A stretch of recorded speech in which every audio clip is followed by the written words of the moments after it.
বন্ধুরা, আমি রঞ্জন চলে আসলাম নতুন একটা ভিডিও নিয়ে। আজকে ছিল শেষ ইন্টারভিউয়ের পর্ব, অর্থাৎ আজকে কোচবিহার জেলার শেষ ইন্টারভিউ ছিল। আর আজকে ইন্টারভিউয়ে কী কী প্রশ্ন আলোচনা করা হয়েছে, প্রশ্ন কী কী ধরা হয়েছে সেই সব নিয়ে কিন্তু আজকে আলোচনা হবে। প্রশ্ন এবং উত্তর নিয়ে আজকে আমরা আলোচনা করব প্রতিদিনের মতো। তো আজকে কিন্তু ইন্টারভিউ নোটিশও কিন্তু প্রকাশিত হয়ে গেছে, এরপরে কাদের কাদের ইন্টারভিউ হবে। তো আর এই ইন্টারভিউয়ের নোটিশে কিন্তু বাকি 7টা জেলা কিন্তু এখনও রয়ে গেল, সেই 7টা জেলার নোটিশ কবে আসে সেটাই দেখার। এবং এর সাথে সাথে আমাদের মনে হয় না যে আর এই বছর মনে হয় কী করবে কী করবে না সেটাই একটা চিন্তার বিষয়। তবু আশা করা যায় দুর্গাপুজোর আগে হয়তো প্যানেলটা প্রকাশিত হওয়ার একটা চান্স রয়েছে। তবে যাই হোক, আজকের প্রশ্ন আর উত্তর নিয়ে একটু আলোচনা করে নিই, কারণ ইন্টারভিউ সকলকেই দিতে হবে। তো এই অনেক প্রশ্ন কিন্তু রিপিট হচ্ছে, সেই প্রশ্ন উত্তর নিয়ে কিন্তু আজকে আমরা আলোচনা শুরু করি। তো দেখো, প্রথমে ভূগোল এবং সাধারণ জ্ঞান থেকে যে প্রশ্নগুলো পড়েছে, ভারতের কোন রাজ্যে উপকূলের দৈর্ঘ্য বেশি, অর্থাৎ ভারতের কোন রাজ্যে উপকূলের দৈর্ঘ্য বেশি, এটা কিন্তু উত্তর হবে গুজরাট। তারপরে প্রশ্ন, গেটওয়ে অফ ইন্ডিয়া কোথায় অবস্থিত, এটি কিন্তু রয়েছে মুম্বাইয়ে। তারপরের প্রশ্ন হচ্ছে, পৃথিবীর বৃহত্তম হ্রদের নাম কি? হ্যাঁ, পৃথিবীর বৃহত্তম হ্রদ হচ্ছে কাস্পিয়ান সাগর। যদি প্রশ্ন করা হয় পৃথিবীর বৃহত্তম স্বাদু জলের হ্রদ কোনটি, তাহলে কিন্তু সেটি কিন্তু ক্যাস্পিয়ান সাগর হবে না, সেটা কিন্তু সুপিরিয়র হ্রদ হবে। ঠিক আছে। কোন রেখাকে প্রাইম মেরিডিয়ান বলা হয়? তো সেটা কিন্তু গ্রিনিচ মেরিডিয়ান, অর্থাৎ 0 ডিগ্রি যে দ্রাঘিমা রেখা, সেটাকে কিন্তু বলা হয়।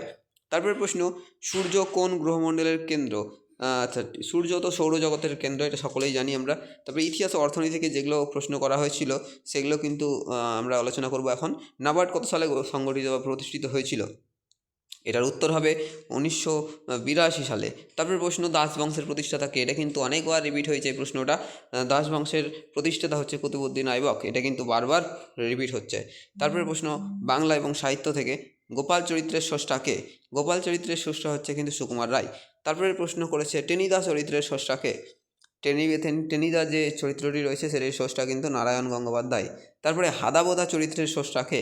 হাদাবোদা চরিত্রের স্রষ্টা কিন্তু নারায়ণ দেবনাথ। তারপরের প্রশ্ন, সন্তু চরিত্রের স্রষ্টা কে? সন্তু চরিত্রটি কিন্তু আবিষ্কার করেছিলেন সুনীল গঙ্গোপাধ্যায়। তারপরে প্রশ্ন হয়েছিল, ঘুমপাড়ানি ছড়া কার লেখা? এটি কিন্তু রবীন্দ্রনাথ ঠাকুরের লেখা। তারপরের প্রশ্ন হচ্ছে, চতুর্থ শ্রেণীর পাতাবাহার বইটির ভাবমূল্য কী? তো চতুর্থ শ্রেণীর পাতাবাহার বইটির ভাবমূল্য প্রকৃতি পরিবেশের প্রতি ভালোবাসা এবং সৌন্দর্যবোধ জাগানো। ঠিক আছে। তারপরে প্রশ্ন, ছদ্মনাম ও ইংরেজি অর্থ। স্বপন বুড়ো কার ছদ্মনাম? এটি কিন্তু অখিল নিয়োগী, অর্থাৎ সুনীল গঙ্গোপাধ্যায়ের ছদ্মনাম ছিল নীল লোহিত। ঠিক আছে। অখিল নিয়োগী, যাকে স্বপন বুড়ো আমরা বলি। তারপরে প্রশ্ন হচ্ছে, সরং এর ইংরেজি কী?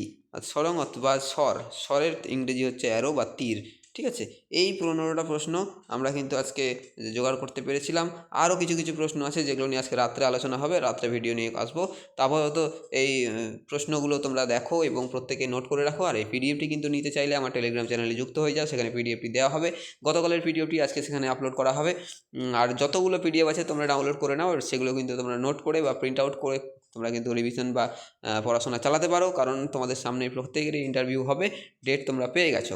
আশা করি প্রত্যেকের ইন্টারভিউ ভালো হবে এবং প্রত্যেকের প্রস্তুতি কিন্তু খুব ভালো চলছে। আশা করা যায় সকলেই নিজের নিজের স্বপ্ন পূরণ করুক।